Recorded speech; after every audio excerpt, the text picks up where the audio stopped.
వెంబడించు అనేది ఒక Follow me. ప్రభువైన యేసు చెప్తున్నాడు, నన్ను వెంబడించండి అన్నాడు ఆయన.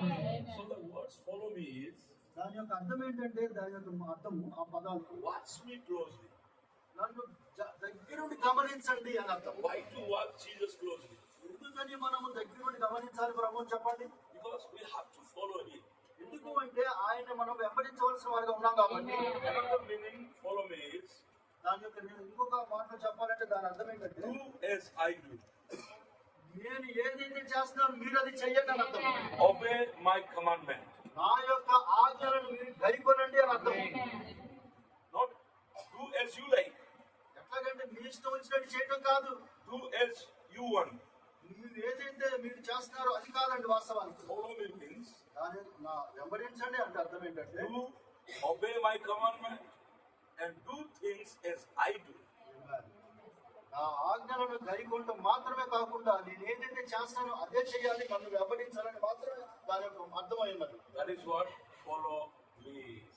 దాని అర్థం ఏదో కాదు, నన్ను వెంబడించడం అంటే ఒక ఎగ్జాక్ట్ గా దాని మీనింగ్ అది మాత్రమేనండి. So what follow? కాబట్టి దేన్ని మనం వెంబడించాలి? ఏం వెంబడించాలి? Follow voice. కేవలం దాని అర్థం ఏంటంటే ఆయన స్వరాన్ని వెంబడించాలి మనం.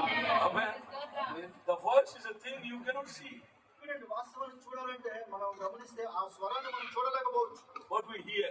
కానీ మనం వినగలుగుతున్నాం ఆ స్వరాన్ని మనం. The voice is an unseen force. ఏంటంటే ఆ యొక్క స్వరం అనేది ఎంతో ఉన్నతమైన సహజాతీతమైనటువంటి శక్తి దాగి ఉంది ఆ స్వరంలో. Though we don't see, మనం ఆ యొక్క స్వరాన్ని చూడలేకపోవచ్చు but కానీ there is a person behind that voice. కానీ మనం చూడలేకపోయినప్పటికీ ఆ స్వరాన్ని, ఆ స్వరం వెనకాల ఒక వ్యక్తి దాగి ఉన్నాడు. Recognize who is that person. అంతేకాకుండా మనం గుర్తించాలి ఎవరు ఆ వ్యక్తి అనేది. And that voice has so power to draw us towards that person. ఆ స్వరం వెనకాల దాగి ఉన్న శక్తి ఏం చేస్తుందంటే మనల్ని ఆ వ్యక్తి దగ్గరికి మనం లాక్కెళ్తుందంటే ఆ స్వరం, ఆ శక్తి. Jesus said, I came from God and I am going back to God. నేను చెప్తున్నాడు, నేను తండ్రి దగ్గర నుంచి వచ్చాను, మళ్ళీ నేను తిరిగి మళ్ళీ తండ్రి దగ్గరికి వెళ్తున్నా అన్నాడు ఆయన. He never said, I came from heaven and going back to heaven. ఎవరైనా చెప్పగలరా నేను పరలోకం నుంచి వచ్చాను మళ్ళీ నేను తిరిగి పరలోకానికి వెళ్తాను? ఎవరైనా చెప్పగలరా అసలు? He said, I came from God and I'm going back to God. ఆయన మాత్రమే చెప్తున్నాడు, నేను దేవుడి దగ్గర నుంచి వచ్చాను మళ్ళీ నేను తిరిగి దేవుడి దగ్గరికి వెళ్తాను అన్నాడు ఆయన. So when we follow that voice, ఎప్పుడైతే మనం ఆ స్వరాన్ని వెంబడించామో it will also lead us back to God. అది మనల్ని కూడా ఎక్కడికి తీసుకెళ్తాయంటే మళ్ళీ ఆయన ఎట్లాగైతే తండ్రి దగ్గరికి తీసుకెళ్ళిందో దేవుడి దగ్గరికి తీసుకెళ్తా స్వరం